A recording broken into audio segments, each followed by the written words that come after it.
இந்த உருண்டை என்ன பண்ணணும்னா இதே மாதிரி எண்ணெய் கவர் இல்லை பால் கவர் எது வேணாலும் எடுத்துக்கலாம். உங்களுக்கு தெரிஞ்ச மாதிரி ஒரு கவர் எடுத்துக்கோங்க. எடுத்துக்கிட்டு இது என்ன பண்ணணும்னா இந்த மாதிரி வந்து ஃபஸ்ட்டு அந்த இருங்க நான் உருண்டை வச்சுக்கிறேன் காட்டிக்கிறேன்.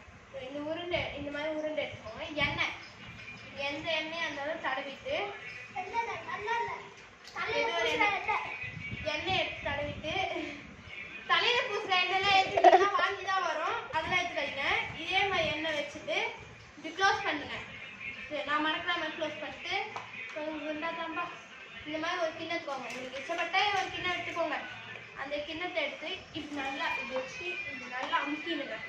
உங்கள் மொத்த வெயிட்டை பார்த்தீங்கன்னா இந்த மாதிரி வடுவாக வந்துடும். அதெல்லாம் பண்ணாதீங்க. நான் பண்ண மாதிரி பண்ணாதீங்க. இந்த மாதிரி வச்சுட்டு இப்படி தட்டி எடுத்துக்கோங்க. கையில் பண்ணுறாலும் பண்ணலாம். இப்படி வச்சுக்கோம்.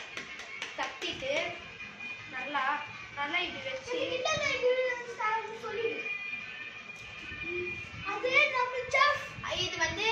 இது வந்து நம்ம செஃப் தான் சொல்லுவாங்க. செஃப் வந்து சொல்லிட்டோம்.